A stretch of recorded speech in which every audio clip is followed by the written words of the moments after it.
Welcome to the realm of Millenia. Be ye man, woman, child. Be ye spirit, creature, or demon. Be ye a native, a migrator, or maybe even an invader into the realm of Millenia, folks. For I am your welcome. I am your welcome. For I am your host, the Millennian Mailman, here today. And I'll be world building long after you've already begun to acclimate and fit in. So sit back, relax, and enjoy yet another mild Mailman Monday. Week 13.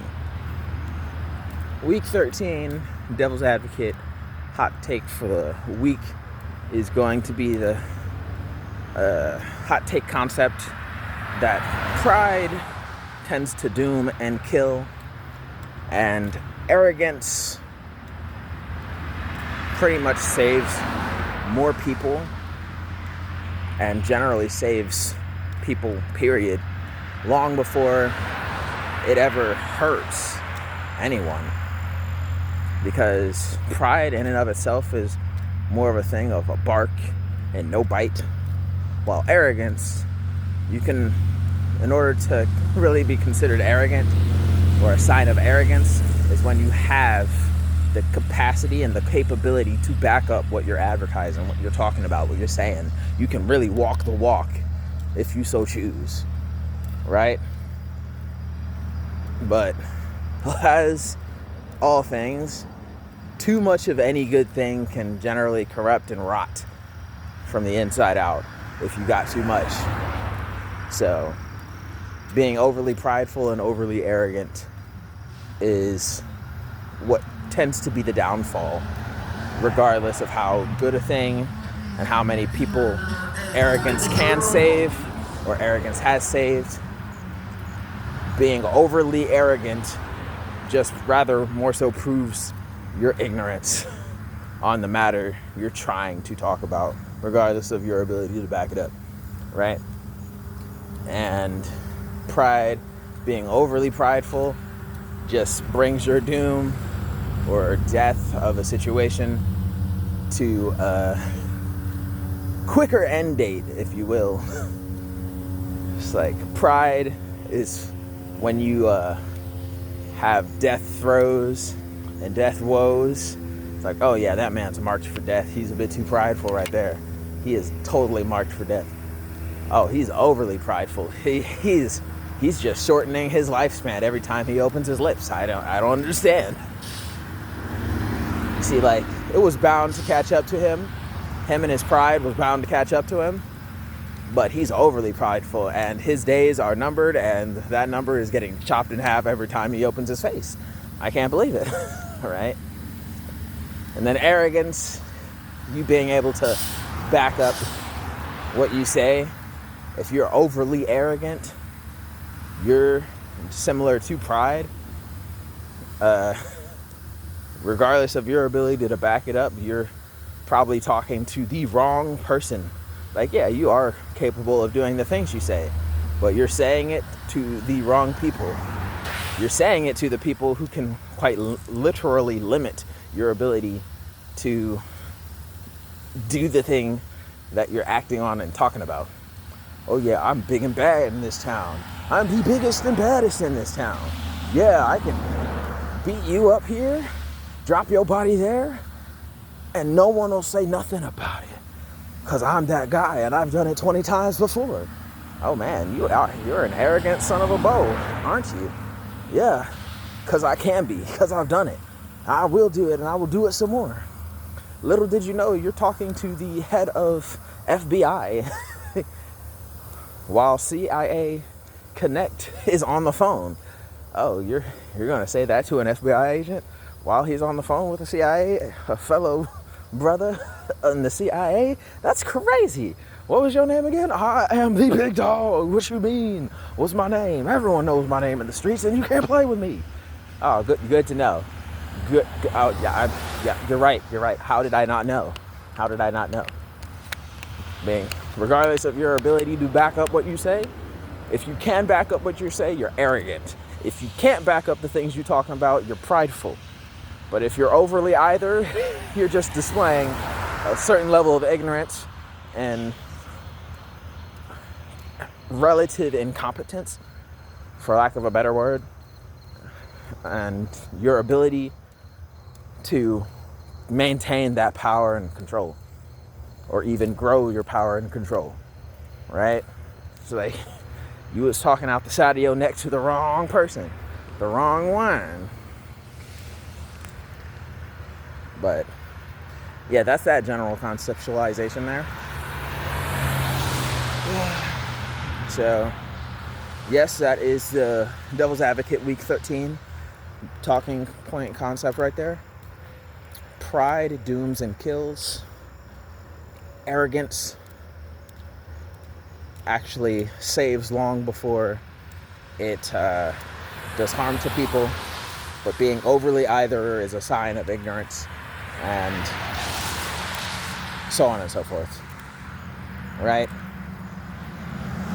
So, with that perspective, if you were to look at certain depictions of pride in like cartoons, shows, animes, whatever you want, and even novels, like The Pride and the Prejudice, that's a good one. It's got a book and a movie you could go watch. It's relatively a classic, if you will. And if you go in the mindset that those scenes of, you can really dissect moments of pride versus arrogance and how both of them lead to pretty big pitfalls and downfalls throughout the entire novel and film. Because when you're overly of either one of them, the two tend to go hand in hand, but they're not extremely interchangeable because of that distinct and distinctive difference.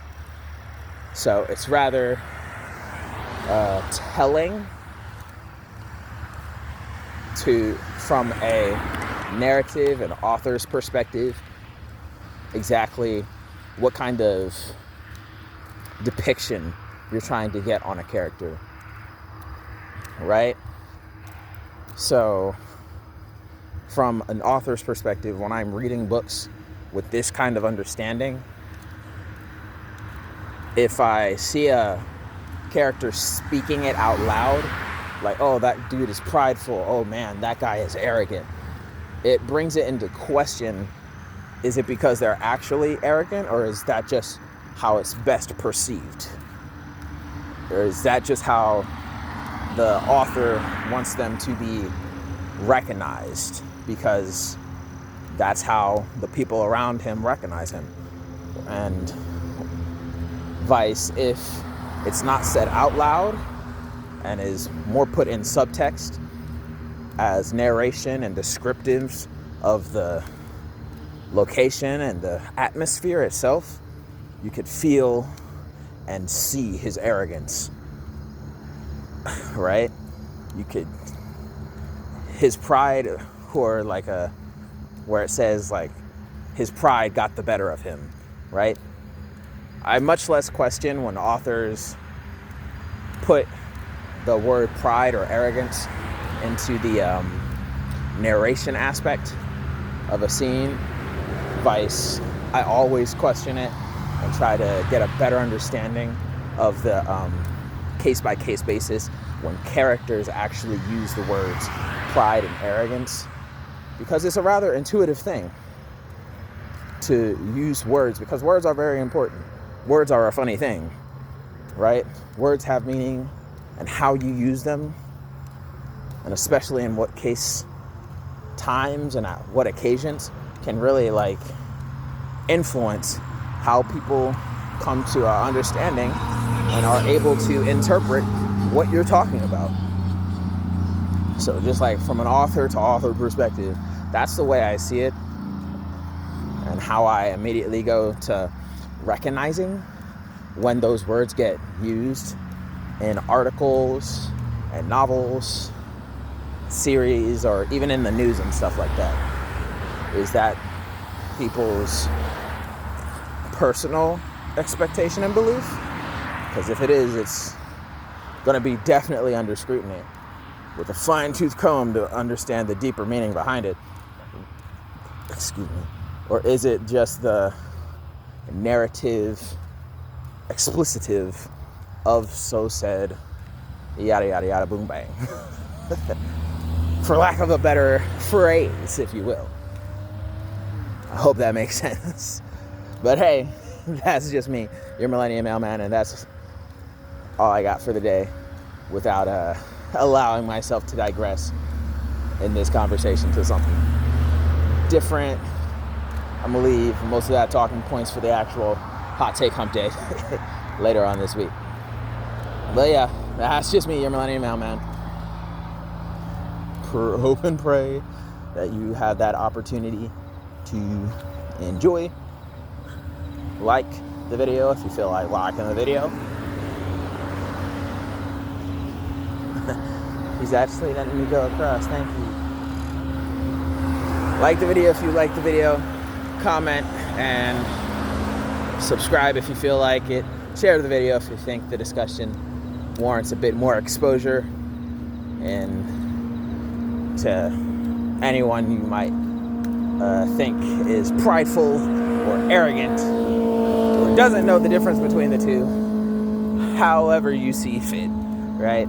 Go ahead and share the video if you feel like sharing. Like, comment, subscribe. But by all means, peace.